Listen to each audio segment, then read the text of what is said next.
Alors on se propose de résoudre l'exercice suivant, soit x une variable aléatoire discrète dont la loi est donnée par le tableau suivant. On considère y égale x au carré, déterminer la loi de y ainsi que celle du couple xy, question xy sont-elles indépendantes, et enfin calculer la covariance de xy et faire une remarque sur ce résultat. Alors avant de commencer la correction, on rappelle que caractériser la loi d'une variable aléatoire discrète, c'est donner les valeurs qu'elle peut prendre. Donc là, il s'agit d'une variable aléatoire discrète à valeur réelle et les probabilités de réalisation de ces valeurs. Y est égal à x au carré, donc il est peu probable que x et y soient indépendantes, mais on va le vérifier. Enfin, s'il y a une remarque à faire sur le résultat de la covariance, eh bien soit on aura trouvé qu'elles sont indépendantes et donc la covariance est nulle, soit ce qui serait éventuellement pertinent, c'est qu'on a trouvé qu'elles ne sont pas indépendantes et pourtant la covariance est nulle, puisque si des variables sont indépendantes, leur covariance est nulle, mais la réciproque est fausse. Alors allons-y, commençons l'exercice. Donc, pour caractériser la loi de y qui est égale à x au carré, on a deux types d'informations à donner, c'est les valeurs possibles prises par y et les probabilités de réalisation de ces valeurs.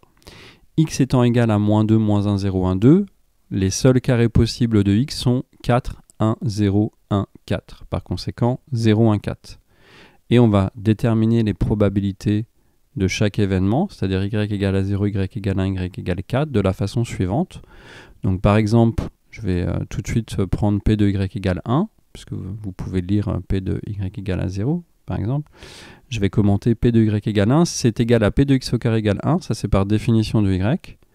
Or, l'événement x au carré égale 1 est égal à l'union des événements x égale 1 et x égale à moins 1, c'est-à-dire x au carré égale 1, si et seulement si x égale à moins 1 ou x égale 1. D'autre part, ces événements sont disjoints, donc la probabilité de l'union est égale à la somme des probabilités. Donc si vous reprenez le tableau de la probabilité de x, on trouve 1 quart plus 1 quart, c'est-à-dire 1 demi.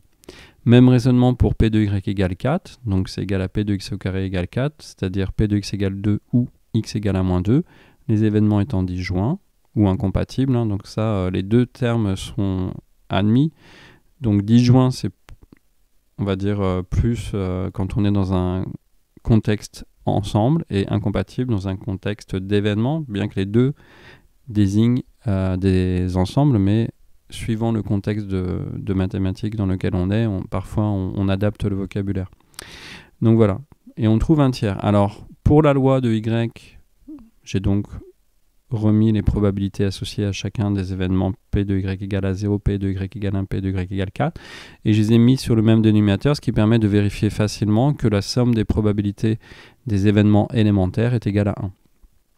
Et en particulier, bien sûr, ils sont positifs. Alors voici le tableau de la loi du couple. Donc par exemple, le 0 qui est ici en magenta, qu'est-ce qu'il signifie? C'est la probabilité que le couple x qui est donné dans la colonne et y qui est donné sur cette ligne, donc que le couple xy soit égal à moins 2, 0. Donc la probabilité est nulle. Donc voilà, j'ai repris le tableau et puis j'ai spécifié que y était égal à x au carré pour que ce soit encore plus explicite. Donc quelle est la probabilité que x soit égal à moins 2 et x au carré soit égal à 0? Bah, bien sûr, c'est nul. Que x égale moins 2 et que le carré soit égal à 1, c'est bien sûr nul. Et que x égale moins 2 et que son carré soit égal à 4. Alors là, attention, pour ça, il va falloir utiliser une probabilité conditionnelle. Donc on va regarder cet exemple ici. Alors, pour moins 2, 4, je ne l'ai pas explicité, mais bon, je vais le faire à l'oral. Donc regardons la probabilité que x égale à moins 2 et y égale 4. Donc par conséquent, on peut utiliser une probabilité conditionnelle. Donc je vais dézoomer un petit peu, voilà. Et puis on peut dire que la probabilité que x égale moins 2 et y égale 4, eh bien c'est la probabilité que x égale à moins 2 fois la probabilité que y égale 4, sachant x égale à moins 2. Donc je le redis une fois, parce qu'après je l'ai explicité, mais vous pouvez vous entraîner à visualiser ce que je suis en train de dire. Donc là, je suis en train d'utiliser le fait que P de A inter B, c'est P de A fois P de B sachant A. Donc, je répète une dernière fois, la probabilité que x égale moins 2 et x au carré égale 4, c'est égal à la probabilité que x égale à moins 2 fois la probabilité que x au carré égale 4, sachant x égale à moins 2. Sauf que, si vous savez que x égale à moins 2, la probabilité que son carré soit égal à 4 vaut 1, puisqu'on a la certitude que le carré de moins 2, c'est égal à 4. Par conséquent, cela revient à la probabilité que x égale à moins 2, c'est-à-dire 1/6. Voilà, alors j'en ai détaillé 3. Je vous laisse faire le reste seul, hein, titre d'exercice. Voilà, mais normalement, c'est suffisamment explicite.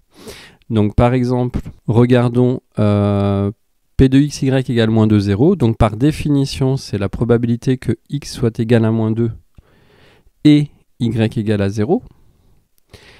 Et en utilisant les probabilités conditionnelles, c'est la probabilité que x soit égal à moins 2 fois la probabilité que y égale à 0, sachant x égale à moins 2. Bon, évidemment, si x égale à moins 2, le carré de x, comme on l'a dit tout à l'heure, vaut 4 et par conséquent ne peut pas être égal à 0. Donc, cette probabilité conditionnelle ici est nulle. On a donc 1/6 fois 0 et on retrouve ce 0-là. Bon, de toute façon, c'est assez intuitif de comprendre que x égale à moins 2 et x au carré égale 0 n'est pas un événement possible. Alors, pour xy égale moins 1, 1, ça revient à x égale à moins 1 et y égale 1, c'est-à-dire x égale à moins 1 fois p de y égale 1, sachant x égale à moins 1. P de x égale 1, P de x égale à moins 1, pardon, d'après le tableau, c'est 1/4. Et la probabilité que y égale 1, c'est-à-dire que x au carré égale 1, sachant x égale à moins 1, bien sûr, vaut 1. On a donc 1/4 fois 1 qui est égal à 1/4. Et je vous laisse lire aussi le détail de P de xy égale 0, 0 ici. Alors de toute façon, par exemple, si vous avez x égale à 0, le carré de x vaut 0. Et donc le seul couple qui a une probabilité non nulle, c'est 0, 0. Je parle du seul couple dont la première composante est 0. De la même façon, si la première composante est 1, le seul couple qui a une probabilité non nulle, c'est le couple 1, 1. Si la première composante est 2, le seul couple qui a une probabilité non nulle, c'est le couple 2, 4. Voilà. Alors par exemple, pour 0, 0, c'est P de x égale à 0 et y égale à 0, c'est-à-dire P de x égale à 0 fois P de x au carré égale à 0, sachant x égale à 0. Cette probabilité conditionnelle vaut 1, et donc on trouve 1/6. Alors, qu'est-ce qu'on peut faire comme petite remarque sur ce tableau? Déjà, on peut établir ce qu'on appelle les lois marginales. Donc, par exemple, la loi marginale de x, qui est donnée ici. Donc, les valeurs possibles de x sont moins 2, moins 1, 0, 1, 2. Et les probabilités de réalisation sont 1/6, 1/4, 1/6, 1/4, 1/6. Bien sûr, on retrouve le tableau initial. Celui-ci, qui est la loi, en fait, de x. Donc, la loi marginale de x, comment on la trouve? Eh bien, on somme sur toutes les éventualités de y, c'est-à-dire la probabilité que x égale à moins 2, c'est en fait, on utilise la formule des probabilités totales, et donc on somme sur toutes les éventualités que le couple ait comme première composante moins 2, c'est-à-dire le couple moins 2, 0, le couple moins 2, 1, le couple moins 2, 4. Autrement dit, je fais la somme des termes sur cette ligne. 0 plus 1/6 égale 1/6. Voilà. De la même façon, la probabilité que x égale moins 1, eh bien, je somme sur toutes les éventualités de couple dont la première composante est moins 1, c'est-à-dire moins 1, 0, moins 1, 1, moins 1, 4. Donc là, je le dis assez rapidement, mais si je devais l'écrire de façon formelle, ça prendrait un petit peu de temps à écrire, mais le principe est exactement celui que je suis en train de donner, donc on applique une formule de probabilité totale, donc 0 plus 1/4 plus 0, etc. Et on trouve la loi marginale de x. On s'assure que la somme des probabilités élémentaires est bien égale à 1. Et je retrouve aussi la loi marginale de y, ici, cette fois-ci en sommant sur toutes les éventualités de x. C'est-à-dire, par exemple, la probabilité que y égale à 0, eh bien je somme sur toutes les éventualités de couple dont la seconde composante est 0. C'est-à-dire, en fait, c'est la probabilité de x égale à moins 2 et y égale à 0, plus x égale à moins 1 et y égale à 0, plus x égale à 0 et y égale à 0, plus x égale 1 et y égale à 0, plus x égale 2 et y égale à 0. Sachant que les événements x égale moins 2, moins 1, 0, 1 et 2 sont évidemment tous incompatibles 2 à 2. Voilà, là j'ai un petit peu été encore plus loin dans l'explication. Donc, l'éventualité que y égale à 0 a pour probabilité 0 plus 0 plus 1 sixième plus 0 plus 0, c'est-à-dire 1 sixième. Alors évidemment, on retrouve le même tableau que tout à l'heure, qui est donné ici. Alors regardons la question suivante. Alors je vais faire un petit rappel. On dit que deux événements A et B sont indépendants si par définition la probabilité de A inter B est égale à P de A fois P de B. Voilà, c'est la seule façon de montrer que deux événements sont indépendants, c'est de voir qu'ils vérifient la définition. Si je veux transposer cette notion sur des variables aléatoires, et je vais prendre le cas discret, eh bien en fait, il faut que tous les événements x égale A et y égale B soient indépendants pour toute valeur de A et B qui appartiennent à l'ensemble des valeurs prises par x et y. Voilà. Donc je vous rappelle que x oméga désigne l'ensemble des valeurs prises par x et y oméga l'ensemble des valeurs prises par y. Donc par exemple ici x oméga, c'est simplement l'ensemble qui contient moins 2, moins 1, 0, 1, 2. Donc voilà, donc c'est assez naturel de définir l'indépendance de deux variables aléatoires au travers de la définition de l'indépendance de deux événements. Et donc pour tous les événements élémentaires associés à x et associés à y, on souhaite que ceux-ci soient indépendants. Comment ça se traduit sur le tableau? Alors de façon très simple. Par exemple, prenons probabilité de x égale à 0 et y égale à 0. Donc ça c'est x égale à 0 inter y égale à 0. Eh bien on veut que ce soit le produit de la probabilité de x égale à 0 et de y égale à 0. Donc par exemple ici, si les variables sont indépendantes, on devrait avoir le 1 sixième en jaune qui est égal au 1 sixième en vert fois le 1 sixième bleu. Alors évidemment c'est faux. Donc il suffit qu'il y ait une seule case entre guillemets où la relation n'est pas vérifiée pour nous assurer que les variables ne soient pas indépendantes. Donc quand on a un tableau, il suffit de vérifier que chaque probabilité, par exemple prenons ce 0 là, est-ce que c'est égal à 3 sixièmes fois 1 sixième? Bah là évidemment non. Donc on retrouve le fait qu'elles ne sont pas indépendantes, mais comme je vous le disais, il suffit que ça ne fonctionne pas une fois. Alors comment moi je l'ai démontré? Donc j'ai pris un exemple, j'ai pris l'exemple, regardons P de x, y égale à 0, 0, c'est égal à 1 sixième, et ce n'est pas égal au produit de x égale à 0 fois P de y égale à 0, puisque 1 sixième au carré n'est pas égal à 1 sixième, et en particulier la relation ici, la définition n'est pas vérifiée pour a égale à 0 et b égale à 0. Les variables ne sont donc pas indépendantes. On regarde la suite, donc on souhaite calculer la covariance de xy. Alors par définition, alors celle-ci c'est plutôt une propriété qui découle de la définition, mais on va utiliser la propriété que la covariance de xy, c'est l'espérance de xy moins l'espérance de x fois l'espérance de y. Donc on calcule les espérances de x et les espérances de y à partir des tableaux des lois marginales. Donc ça normalement c'est quelque chose que vous devez savoir faire très bien. Alors regardons par exemple l'espérance de x. Alors je vais le faire tout de suite. Bon, si on regarde en fait rapidement, on peut comprendre qu'on va trouver 0 pour la raison suivante. Déjà c'est une variable qui est centrée, c'est-à-dire les valeurs qu'elle prend sont symétriques par rapport à 0, et les probabilités des valeurs associées aux nombres qui sont symétriques l'un de l'autre sont égales. Par conséquent, la moyenne va être nulle. Voilà. Là je suis en train de dire que la probabilité de moins 1 est égale à la probabilité de 1, la probabilité de moins 2 est égale à la probabilité de 2, et bon, la probabilité de 0 d'une certaine façon ne nous intéresse pas dans le calcul, mais bon, maintenant si on reprend le calcul tel qu'on le connaît, ça fait 1 sixième fois moins 2, plus 1 quart fois moins 1, plus 1 sixième fois 0, plus 1 quart fois 1, plus 1 sixième fois 2. Voilà. Donc ça évidemment, ce produit-là est nul. Ce produit-ci plus ce produit-ci est nul, et ce produit-là plus ce produit-là est nul. Donc l'espérance de x est nulle. Donc si on veut simplement calculer l'espérance de x fois l'espérance de y, je n'ai pas besoin de calculer l'espérance de y puisque l'espérance de x est nulle et l'espérance de y est bien sûr un nombre fini.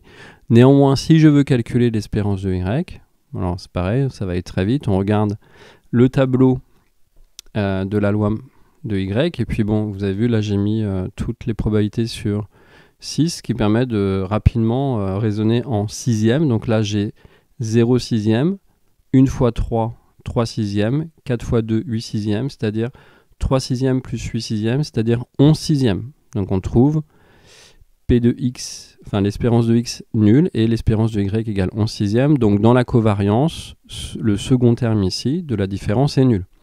Alors maintenant, pour l'espérance de XY, c'est quelque chose que vous pouvez faire directement sur le tableau. Je vais vous l'expliquer rapidement. Moi, en général, je ne procède pas comme ça.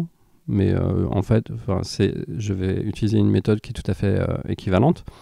Alors, pour XY, comment on peut faire? Eh bien, par exemple, on va faire la somme de tous les produits que je vais vous indiquer maintenant. Donc, X fois Y fois la probabilité associée. Donc là, par exemple, ça va faire moins 2 fois 0 fois 0, plus moins 2 fois 1 fois 0, plus moins 2 fois 4 fois 1 sixième.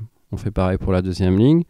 Moins 1 fois 0 fois 0, moins 1 fois 1 fois 1 quart, et ainsi de suite. Vous faites la somme, donc il y a en fait 1, 2, 3 fois 1, 2, 3, 4, 5, c'est-à-dire 15 termes dans la somme, et à chaque fois, il faut faire le produit de 3 nombres. Bon, là, comme il y a beaucoup de zéros, ça va assez vite. Mais sinon, ce qui peut être intéressant de faire, c'est d'établir la loi de XY, qui est égale à x au cube. Alors, je vous rappelle que la fonction cube, c'est une bijection de R à valeur dans R, c'est-à-dire que pour toute valeur du cube, il n'existe qu'une seule valeur de x associée. Donc, par exemple, P de Z, alors déjà, on établit les différentes valeurs de Z, donc c'est les différents cubes de x, c'est-à-dire moins 2 au cube, moins 1 au cube, 0 au cube, 1 au cube, 2 au cube. Et en plus, on aura P de Z égale moins 8, c'est-à-dire P de x au cube égale moins 8, est égal en fait à P de x égale moins 2, c'est-à-dire 1 sixième et ainsi de suite. Voilà, donc là, soit on utilise le caractère bijectif, soit vous dites la seule valeur pour laquelle x au cube est égal à moins 8, et ici x égale à moins 2. Donc on trouve ce tableau et puis on calcule l'espérance de z immédiatement. Donc pour les mêmes raisons que j'ai indiquées pour x, c'est une variable qui est centrée en 0, et puis les probabilités associées aux éléments symétriques par rapport à 0 étant égales, eh bien on trouve 0. Sinon vous refaites le calcul, c'est vraiment immédiat. On trouve donc que la covariance est nulle, puisque E de xy est nul, et que E de x moins E de y aussi. Par conséquent, on trouve 0 moins 0 fois 11 sixième, c'est-à-dire 0. Et pourtant, les variables ne sont pas indépendantes. Et on retrouve ici le fait que des variables peuvent ne pas être indépendantes et pourtant avoir une covariance nulle. Je vous rappelle que la propriété est la suivante. Si des variables sont indépendantes, la covariance est nulle. Si la covariance est non nulle, alors des variables ne sont pas indépendantes. Ça, c'est la contraposée. Par contre, si la covariance est nulle, je ne peux pas conclure. Et si les variables ne sont pas indépendantes, je ne peux pas conclure non plus sur la valeur de la covariance. Voilà. Je vous souhaite bon courage et puis n'hésitez pas à laisser un petit commentaire en particulier.